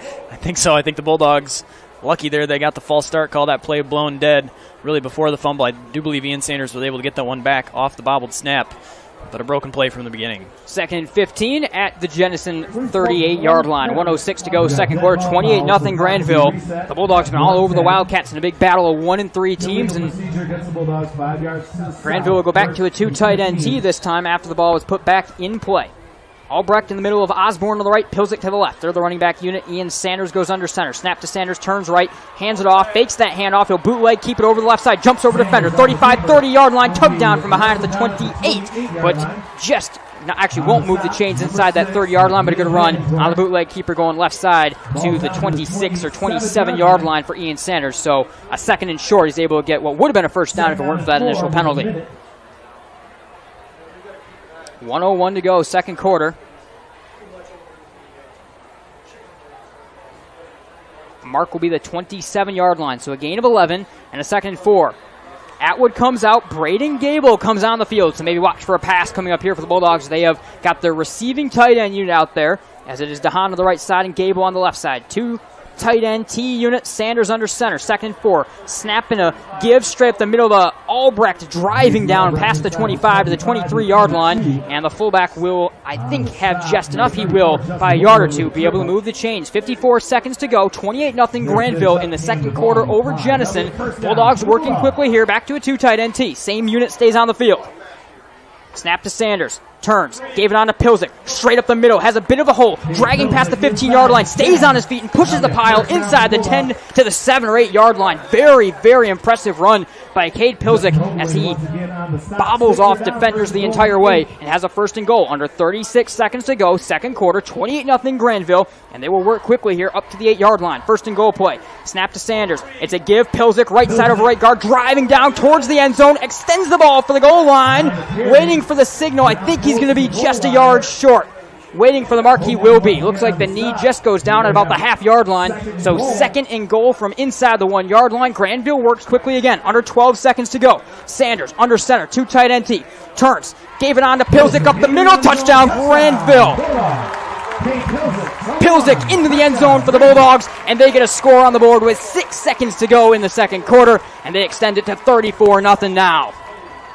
A nice drive with the clock winding down. The Bulldogs able to punch it in. They did have a timeout remaining, but a good opportunity with the lead there to really execute your offense in a 2-minute or really under a minute situation to go. And they're able to punch it in the end zone. Bulldogs need to come out with a big performance tonight. They've done so. Isaac Strock comes out to add an extra point. This could be a big confidence booster for him after last week. Strides forward, right leg through the ball. Nice high kick right down the middle and good. So Strock adds the extra point. 35-0 Grandville. 6 seconds to go. If we stay where we're at, we're going to have a running clock game as we get this second half underway in just a few minutes after we get these 6 seconds off the clock now. Bruce's Blacktop. When it comes to your home, parking lots and roads, you want a smooth, safe, and attractive surface for walking, playing, parking, and driving. Trust the professionals at Bruce's Blacktop with over 30 years of experience to get the job done right. They love what they do and can help with any premier asphalt and blacktop service, residential or commercial. Check them out online at brucesblacktopllc.com. At Barber Ford, it's our mission to be the automotive home of drivers in the Holland area. They provide a vast selection of new and used vehicles, exceptional car care, and customer service with a smile. Speaking of new Ford models, Barber Ford has your pick of their showroom. Their local dealership keeps a great stock of used cars, trucks, and SUVs in inventory. With competitive pricing on every pre-owned model, you won't find a reason to visit any other dealership in Holland. Find your next vehicle at barberford.net. 6 seconds on the clock. Second quarter, 35-0 Grandville, as the Bulldogs on homecoming have jumped all over the Wildcats. And after adding the extra point, Isaac Strock will get ready to put this away from right to left. Dean, Churko, back to receive. Dean stands to the left. Churko stands to the right side at the 15-yard line. Strock right to left, right leg through the ball. It's a high twisting pooch kick taken at the 30-yard line by one of the upmen, and he is tangled up at the 35-yard line. Kind of a harsh hit came from Damian Merrick there as he leveled Landon Mueller, who also obviously plays as one of the cornerbacks. Hard hit, 2 seconds on the clock, so maybe one chance still for Jenison to either kneel this ball or to try to take one shot down the field to end this first half of play. 35-0 Grandville, though. We'll see. I don't think the Wildcats, they've had some issues with turnovers already. I don't think, I mean, they're going to try and run a play here for sure, but I don't think you take a shot down the field, maybe just try and run the triple option. 4 receivers set from the pistol. Here's a snap and a give up the middle to Russo. Starter steps in the backfield, pushes into the pile around the 40-yard line, and that will end the first half. 35-0 Grandville. They jump all over the Wildcats in this one, Chandler. Just such an impressive performance, start to finish by the Bulldogs. Their defense coming up with some really, really clutch stops as we welcome you in here into now dark press box here for the Centennial Securities halftime show.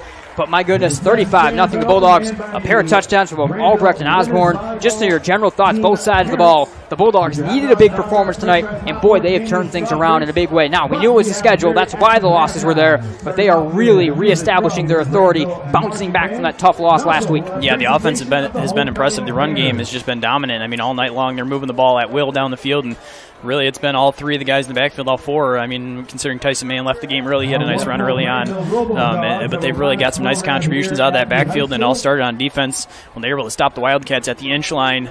That's really responded well, the defense has, and a big lead for the Bulldogs at halftime. All right, we're going to quick step aside and be right back here on the Centennial Securities Halftime Show. When we come back, we'll have some stats. We'll break down things more. 35-0 Grandville over Jenison at the half. We'll be right back here from Bulldog Stadium. With academic excellence all around.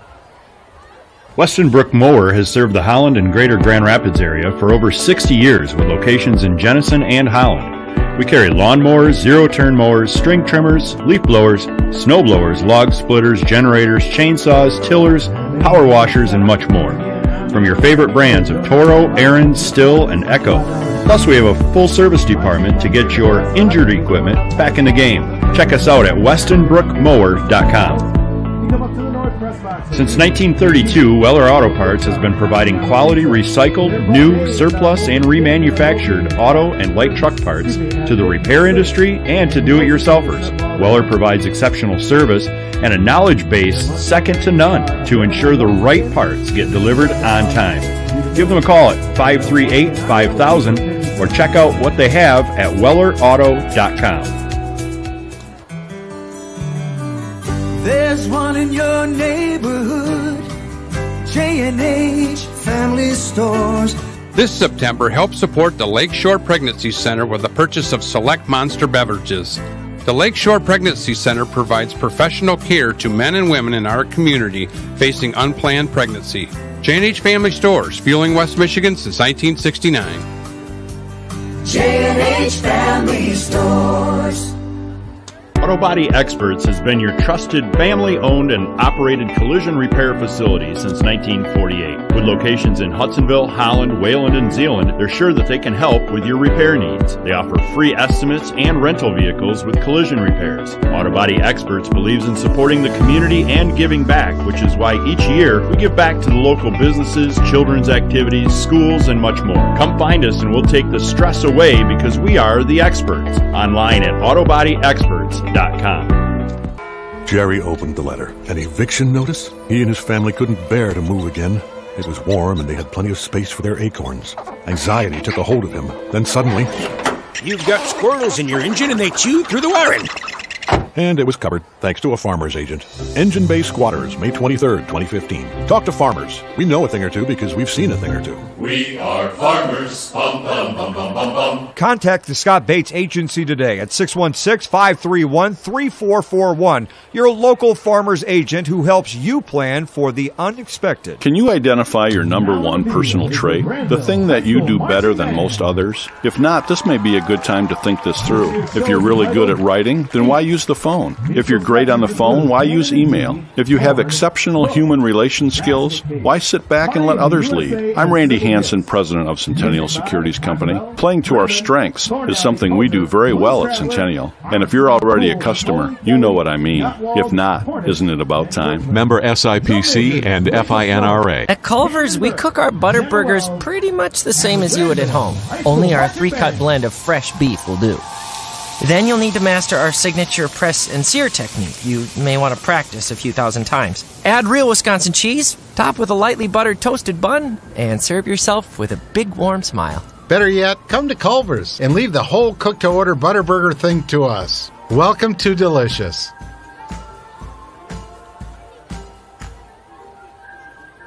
Ruth's Chris Steakhouse Grand Rapids is the very best choice for an unforgettable evening with family, friends, and colleagues.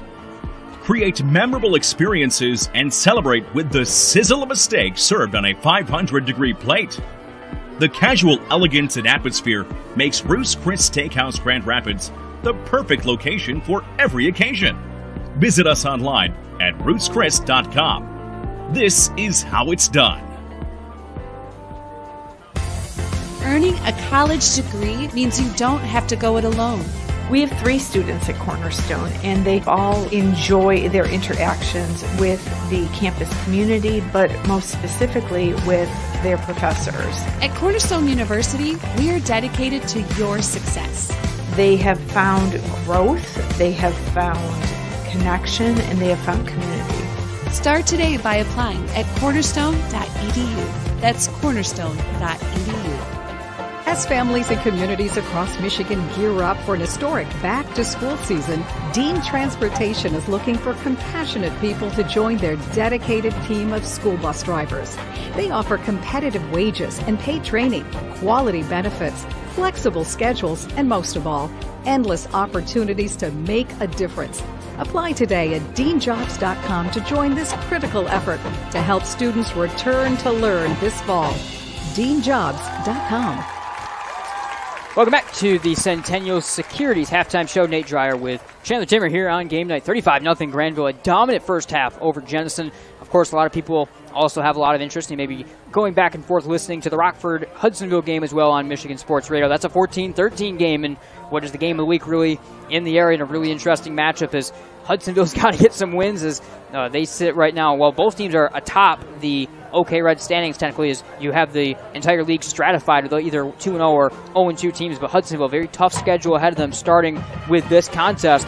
So if they can find something against Rockford, that's really interesting to see the Rams maybe showing a little bit of weakness the last couple of weeks, first against the Bulldogs, and now Hudsonville sticking with that very good Rams team. But Chandler, 35-0 dominant Grandville performance. Take us through some of the key stats on both sides from that first half play. Yeah, for the Bulldogs, it's been three guys leading the way. Cade Pilzik, he has over 100 yards. He's up to 117 rushing yards. Dominic Osborne, he has 73 rushing yards, and Albrecht, 63 rushing yards. Got 2 touchdowns for Pilzik, 2 touchdowns for Albrecht, and a touchdown for Osborne. And then for the Wildcats, it's been Van Manen. He has 32 passing yards and 23 rushing yards. Russo leads the way with 57 rushing yards for them. And then I think really the story of the first half, Caleb Dean, their all-around playmaker, -10 rushing yards and 28 receiving yards. I mean, we knew this is a team that the entire goal was to get the ball in Dean's hands and especially get him the ball in space. The Bulldogs have done an excellent job stopping him, and they really haven't had a chance to try to throw the ball too much down the field. He obviously had the one play he was able to get a grab down the sideline, but besides that, I mean, the rush game, especially those end-around plays, the triple option plays, the Bulldogs' penetration into the backfield defensively is such a big story, along with the turnovers. That's leading the way for this Bulldogs defensive attack right now. Yeah, they've been able to step up, and it really started on the first drive when they were able to stop the Wildcats at the inch line, and then from there they've been able to play very aggressively. They've got some multiple turnovers, multiple fumbles, and then a nice interception by Carson Smith when the Wildcats were forced to target down the field. All right, we're taking another break here on the Centennial Securities halftime show. 35-0 Grandville over Jenison. Running clock deficit at the half, and a really kind of shocker that the deficit is that bad, or that big, I should say, and I think Grandville maybe opening some eyes again across the area. I don't know how many times they can continue to do that, but we've been saying this is a 1-3 team, but they aren't a 1-3 team, truly. That record doesn't say what this team is. We're going to quick step aside. We'll be right back in here on the Centennial Securities halftime show. 35-0 Grandville over Jenison at the half, and this one on Grandville homecoming from Bulldog Stadium. For almost 60 years, Earhart Construction has successfully built some of the most well-known structures and facilities across the West Michigan landscape. These projects set the foundation for where we are